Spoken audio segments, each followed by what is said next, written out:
What's up, ladies and gentlemen? It is Friday. That means it's time for a Financial Friday, our favorite day of the week. You already know how we get down. I'm here with my brothers. What's up, fellas? How you doing? Before we get into it, I'm doing good, man. Y'all don't see the sweat droplets over there on Cam's head. Y'all don't even know the backstory. Shouts out to Cam. Super crispy, looking young, Hmm. Uh-huh. yep. I didn't just buy the camera because it makes me look nice. It also eliminates anything that makes me look like perspiration, bad lighting. It gets it done. It's a personal video assistant in one. Yeah, uh, yeah. before we get started, first two things if you're a first time listener, first thing is whatever we say is strictly our opinions. It is not advice, so please don't go run away and sell stocks, sell your house, buy stocks or buy houses, or drain your retirements. Just don't blame us for anything, okay? At the end of the day, we're just here to help give advice based off our experience, off of our knowledge level. But at the end of the day, it is your responsibility to make sure you are doing your own due diligence and you are discussing these things with a professional, such as ourselves, but not on here.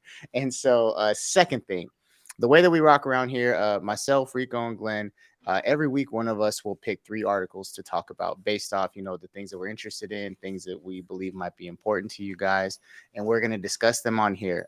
Please, we openly and love comments, feedback, anything that you guys want to say. Please feel free. We are not those people that's like, yo, keep your thoughts to yourself. We want to hear what you have to say. So that being said, like it, share it, subscribe to our YouTube channel so you can check it out every week. But anyways, let's get started. I'm gonna pull up the articles, fellas. This week was Mr. Glenn, the man, G. Davis. Yes, sir.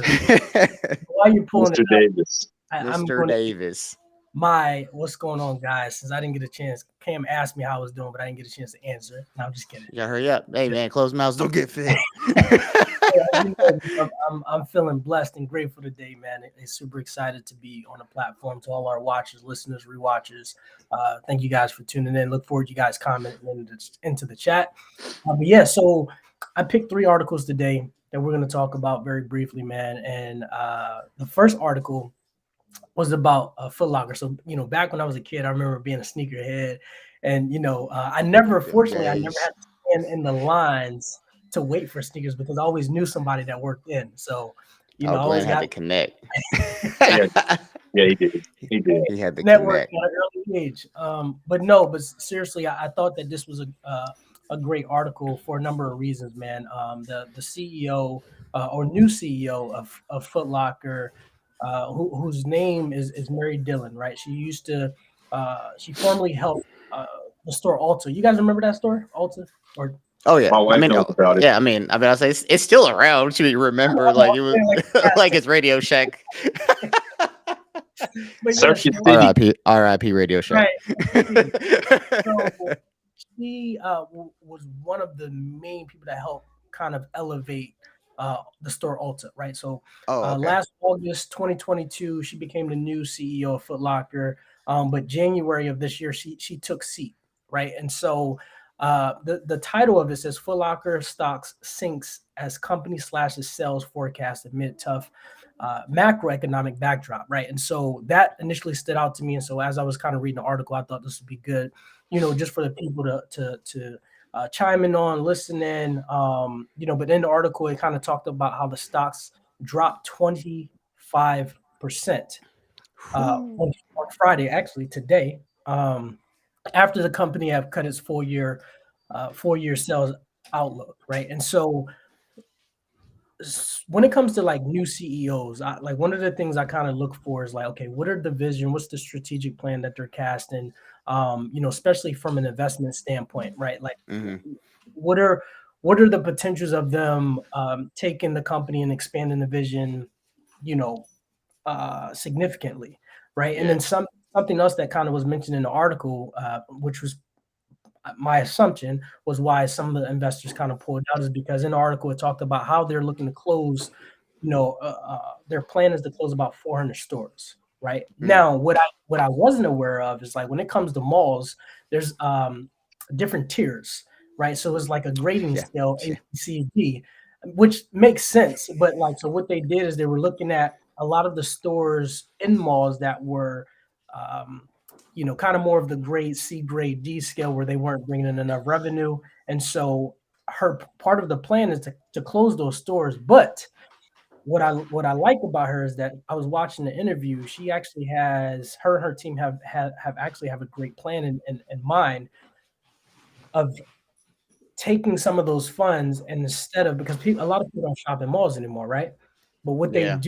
they are doing is, they're shopping for convenience, right? I was actually just Mhm. talking to my oldest Omari about the conversation because he likes sneakers, his friends like sneakers, and I was just like, hey, do you foresee people, or what is it about the sneaker game now as far as being able to get those sneakers, right? The Yeah. convenience, etc. And he was like, actually, I like actually going into the stores. Yeah. Now, part of her plan is kind of to expand the square footage of the stores that are doing well, but outside of the malls, right? And so I'm gonna kind of pause there because I want to talk a little bit more about it. But what are your guys' thoughts when it comes to, from an investor's perspective, right? Foot Locker closing stores. However, new CEO who mentioned that, hey, the plan in 2023 is to rebuild. That's our focus, is to rebuild. So she already mentioned that back in March, right? And so now stocks are starting to dip. However, she's playing the long game. What are you guys' Mhm. thoughts from an investor standpoint or perspective when it comes to this particular article? You I'm wanna gonna go, let you go, Cam? Rico. No, you go. Okay. For me being a sneakerhead, I'm probably a little biased, right? Mhm. At one time, guys, I had 187 pair of Jordans. I had every single pair, had every color. Now they're coming out with different colorways and stuff. But I had every pair of Jordans that ever come out. Retros was life, right? I since sold a lot of those. But what I will say is this: um, if you don't, it's like looking at a book, right, for its title, and then saying it's a boring book when you never really even pick it up and read the back, or you don't really go and do more research about what it's about. That's essentially what a Yeah. lot of investors are doing with this. They're judging a book by the front cover, not even the back cover. And so you Hmm. didn't look in the plan and see how strategic she was. Just did I was on a podcast the other day, and we were talking about how Foot Locker actually brought in, as the head of their merchandising and being over WSS, which is another department that they own. Right. They're changing up the demographic, right? And so all this stuff that they're doing, they have a great plan, right? They're closing stores that aren't making money. Not only does it cost more for them to market and things in those stores, you have to understand to keep an urban contract, it's called, with like Jordan and Nike and these, to keep the newest shoes and those sneakers that everybody wants to buy, you have to keep an urban contract. You have to sell so many units. And if you don't, you have to pay those companies an additional like volume fee, right? So all this stuff is going on. Foot Locker is basically, optimizing what they have, and they're going to increase the volume out of the stores that they stay open. So I think if people dug in and if the investors actually sat and listened, they would have realized it's a great plan, and they've actually got stuff laid out very well. Actually, I was looking at the strategy. I was like, man, this is actually a really good strategy. I think it's going to Yeah. work. And I'm the type, I still want to go buy my shoes in hand. I hate getting shoes shipped. I've had bad experiences. One comes one side, one comes the other. And then there's nothing like for an old sneakerhead going in the store, grabbing that bottom, bending it, yeah, smelling that shoe, man. And I don't try them on anymore because I've been the same size since fifth grade. But I know what my shoe size is. So if you try on, no, I know how my J's fit. But going in and grabbing them and being able to walk out with that bag, and it's just I don't know, it's nostalgic for me. But I feel like even that feeling starting to come back for some of the younger sneakerheads because now that's popular, right? Like Hmm. I think COVID added to that too. Everything was brought in via online and stuff. So I think getting out and going to the store and getting that experience, I think that's big. Yeah. Yeah, I think we've talked about it previously as far as like retail investors, right? And I think one of the things that can happen is like Jeremiah was saying, people don't see this further vision of what could be happening. They only see what's happening right now. So in their mind, they spark, oh, Foot Locker's closing stores, they must be doing horribly. What they Hmm. don't realize is that Foot Locker is realistically doing what Netflix did to Blockbuster. Yep. Yes. Yeah. 100%. And I mean, even with even with that, like going back to the strategic plan, what was it, WSS? Yeah, and they got the market corner. WSS, they own Champs, they own massive amounts of stores. People don't even realize it. Foot Now, Locker owns, this yeah, this was something that was interesting though, because now, so based off of the numbers, Nike, I believe it mentioned is 75% of their sales, yep, right? Yeah. Foot Locker. yep. However, Nike has a strategic plan as well as far as opening up, more stores. So now, the CEO, she was asked a question, basically like, what do you do when now, like, will you guys still get the best of their products, right? But she was saying the personal plan there is to, while their numbers are at 75%, she's looking at decreasing it to 65, 55, or 45%. And bringing in more brands, not just bringing in more brands, but highlighting more brands to increase those sales, right? And so, like I said, I think it's a phenomenal move, especially It decreases the dependency, and it gets ahead of them already understanding supply and demand. And Nike gonna yes, put their best shoes in their outlet stores, right? And yes. so you're gonna get what's left over. So they're like, well, by the time you do that, we've already transitioned to selling other different types of brands. So Mhm. I, man, the CEO is phenomenal. She's This like, her brain Yeah. is like super phenomenal. I'm hats off to her. Hats off to the whole group. And something that I look at as far as like what she's done with Ulta, right? Going into that and to be able to, now granted, the sneaker game is a little bit differently, but the plan that she has in place and the team that she's developed is, this will be a stock that I'll be watching for sure. Yeah. For sure. I mean, if you can build Ulta, I mean, imagine how many cosmetic stores there I was are, gonna say all that. those types of things. Like even though it's a different, Yeah. genre realistically, if you can do that with women's makeup and things of Right. that nature, you can do it with shoes. There's There, already a small amount of shoe places anyways that anybody knows. I agree. I think their name brand, like you said, back in the day, that's all we knew. I mean, there was Champs and stuff, but nobody went to those. Like Who Foot remember Locker was the Sheiks? place you went. Yeah. Sheiks. I think that was only on the West Coast though. Yeah, That was a West Coast thing. I think that was West Coast Shout out thing. to Hilltop Mall. It's closed now, but That's probably why they closed with names like that. probably. Yeah. Hey, I appreciate y'all entertaining me with this topic, man. But like I No, said, no, no, no, no. You, a good one. man, you preaching to. Like I said, this is nostalgia for me, man. The sneaker game is something that just keeps me feeling young. I mean, we're getting into our 40s. Not so much Cam, Hold but up. okay, Cam. Hold up. Me and Hold Glenn up. are getting into Hold our up. 40s. I'm still early 40s, sir, and for another like 36 days. Okay, me and Glenn. So it takes me back to being in high school and junior high, and that feeling you get when you get a fresh pair. And hopefully that feeling is being passed on to the new generation. So this is a great topic, man. Yeah, and as we transition to the next one, I want to highlight this. One of the reasons why I wanted to do that is because people only have conversations on the surface level, right? And so while back to what you were saying, Rico, like a lot of people are like, "Oh, Foot Locker's closing 400 stores," and that's it. But it's like, okay, cool. There's a plan behind that, and so I wanted to. That was another big reason why I wanted to highlight it on this platform. Hey, so which article did you want next, G? Elizabeth. Okay. As we're transitioning, a Diamond Wallace, we appreciate you. She says, sounds like what Toys R Us did. I agree. Mm-hmm. And then our boy Dom, shout out, brother. He said, nostalgia for real.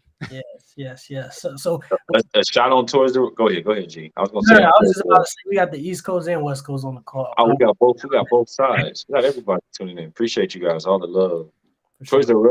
Toys R Us made the mistake of letting Amazon do their shipping. There was a story, right? Real quick. We're gonna get into this. Toys R Us said, "Hey, I don't want to ship my own stuff. That's too much work. It's too much. This whole online thing. I don't really know. People come buy our stuff in store.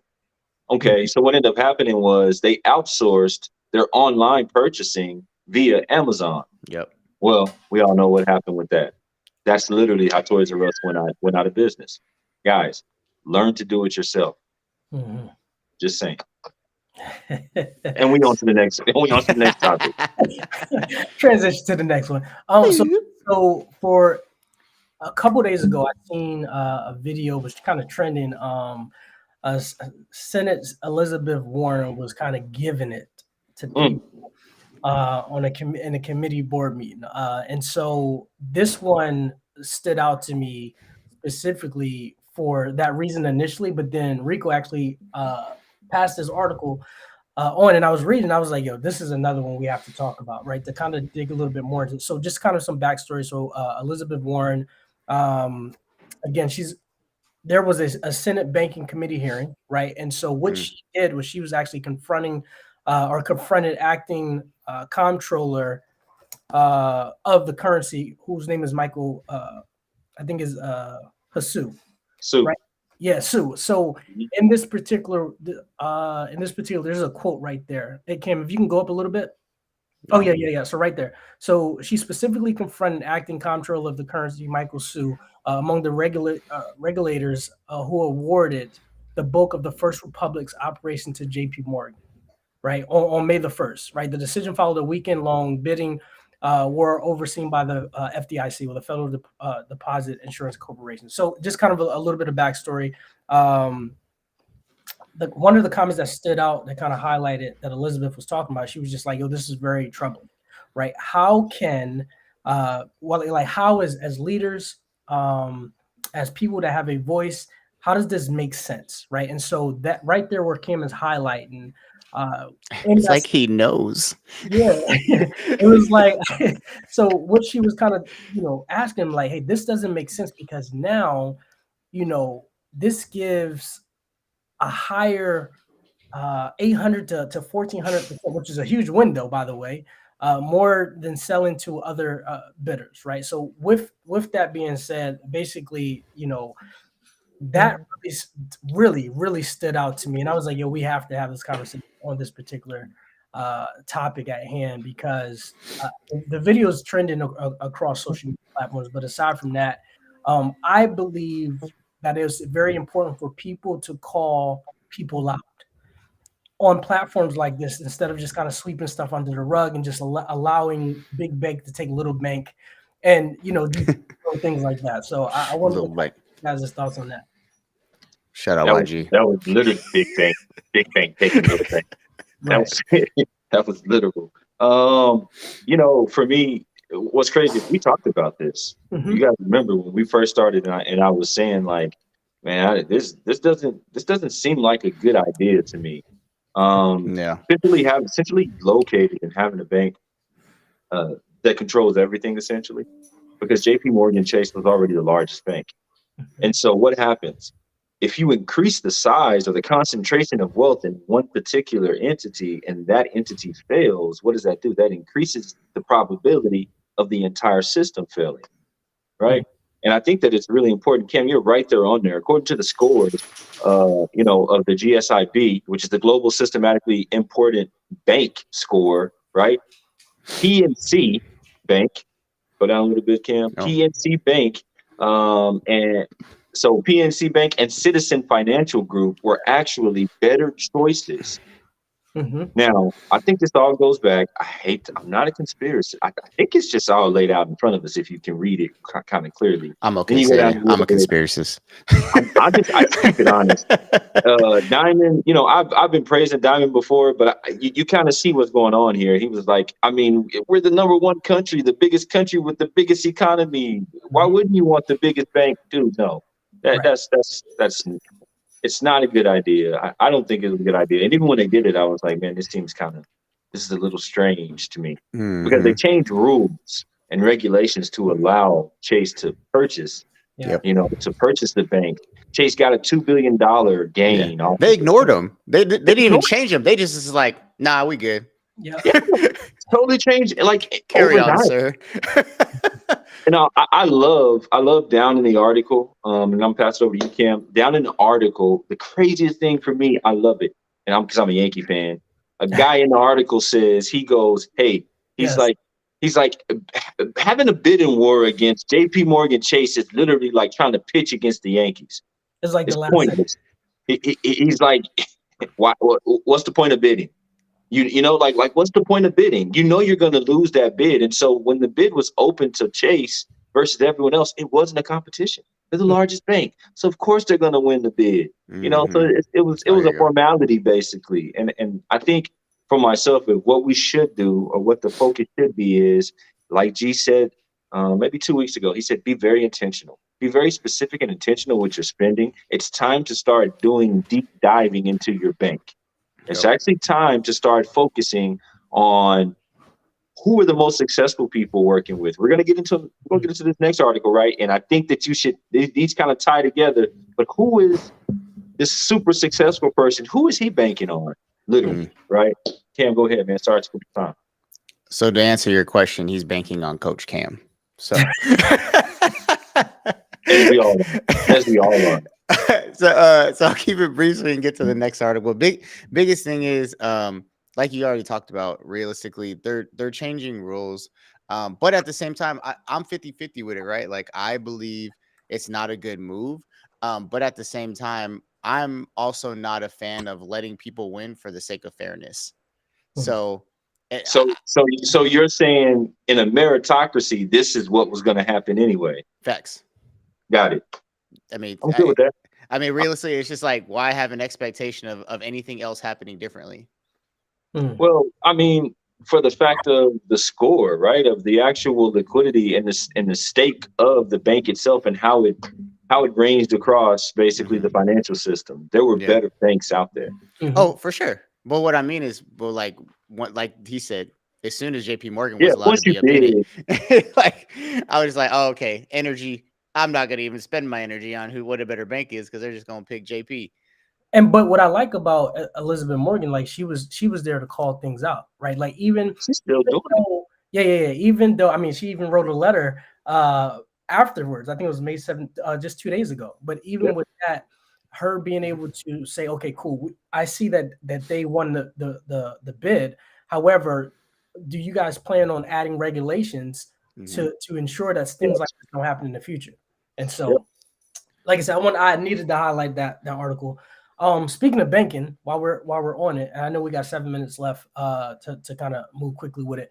I've always been a fan of Warren Buffett, and so one of the things that sparked my interest in Warren Buffett is because I realized a lot of people in my community did not know who he was, right? And so Warren Buffett, this particular article talks about how he sells stakes in two banks and buys into Capital One. Now, going back to, we've been talking about this banking system for the last couple months, and right. So one of the things that I admire about Warren Buffett and his Berkshire team, our investment group team, is that they've been, him specifically. I mean, he's 92 years old, right? But he's been studying. Like, I mean, for fun, he reads, how the economies don't, like strategies and different things like that, right? So in this particular article, it was kind of talking about how, he, and actually in the first paragraph, go back up a little bit. That's the start of it. Right there, yep. So the billionaire's investment conglomerate Berkshire Hathaway sold $1.4 billion of his remaining holdings in custody Bank of New York Mellon and Minneapolis regional lender U.S. Bancorp, according to files, right? And but it mentioned Capital One, right? So while buying, I'm sorry. In the beginning, it was talking about how the exposure of two more banks last quarter while buying new stock in Capital One, right? And so that is going to be a highlight in this conversation in the next 5 minutes. So I want to hear from you guys on this particular article, especially being able to read up on Warren Buffett. Go ahead, Cam. I mean, realistically, Warren, like we talk about Warren Buffett, he studies this stuff, right? And so he's all about the long-term gain.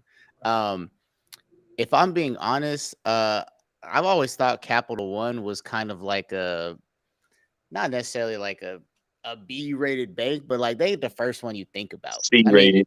I mean, like the first thing you think Chase, you think Bank of America, you think Wells Fargo. Those are kind of your general banks for the public. No one's like Capital One. They try to bring Samuel L. on and the Capital One Silver, get your thing going. But obviously Warren Buffett sees things that we don't see. Yeah. And he is privy to knowledge that we don't know. So I would imagine there are strategic plays being made behind the scenes. And he can read between the lines when it comes down to it. And at the end of the day, he's in the business of making money. So some banks are doing good right now, sell it, make the money off it, and then get it banks lower, and then they'll boom in some way. And I'm sure he will have some wizardy, thing to do with it, gaming, because that's just how his life works when it comes to this stuff. 100%. I think after you've studied it for coming up on almost 80 years, right? It you kind of you see trends, you've kind of Mhm. seen everything. Warren Buffett's the reason why I got into finances. I won't even. I didn't know that. Yep. He is definitely the reason why I got into finances. I read a book when I was 13, and it blew my mind. And the stuff he was doing, and I was just like, all right, yeah. And so, full disclosure, Warren's book, I got like 5-6 books from Warren Buffett's. Probably like was super idle when it comes to investing. That's why I got into the financial industry. Now, aside of that, something in this article that you should really see, and I think this is super important. This has to do with any time you're looking at an investment for yourself. And again, remember, this is just our opinion. But what did Warren Buffett say? He said, "I like their leadership. Yes. I like Capital One's leadership." This is a big Even thing. though they lost $4 billion.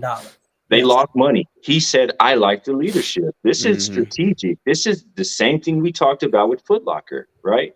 You're judging based upon what you see on the surface, but you don't read anything deeper because you're really not into it." And so Buffett's in it, and he says, "I know their leader. I like their leadership. Their leadership is going to get them to the next level." One thing Capital One did, what I will say, I had Capital One for a long time. Our relationship didn't end very well, I'll be honest. But this is what I will say. Capital One is up on top of it when it comes to fintech. They're very highly adjusted when it comes to the technology of their apps and the integration of other apps mixed in. They were probably the first one I saw, the first major bank app that used is it Plaid or Played? Was it Played? It's Played, Plaid. right? It could be played. Because you got Plaid. played out. Oh, boo, boo, boo, Yeah. boo. So it was one of the first companies I saw that uses Plaid, that integrated basically verifying your bank into any type of other application. And so I saw that first with them. Early integration of things, I think that's a key part. And then the fact of he knows their leadership. He knows the mentality. He knows the vision. He knows the plan that they have. And so the plan that's being laid out, he agrees with it. And honestly, once you get Warren Buffett behind you, like Cam said, you're going to win. Yep. Right. And so if you don't hear anything else in this article, he liked the leadership. Focus on the leadership of the stocks that you're going in and you're look at the CEOs, right? Look at their spending habits. Look at the moral compass that they have. Look at the background. Look at the platform they're helping to build the company with. Look at the CFO. Look at the CTO, right? The technology officer. Look at these guys and see the way they interact with each other. See the moves that they're making. See who they pair with. These are the things to look at when you're looking at the strength of a stock. It's not just what's hot right now, because that could be trending, right? It's literally taking the time, like Cam said, doing your due diligence, understanding what it means to evaluate socioeconomic climates, right? And socioeconomic factors when it comes to paying for a stock or getting shares, equities. That's super important.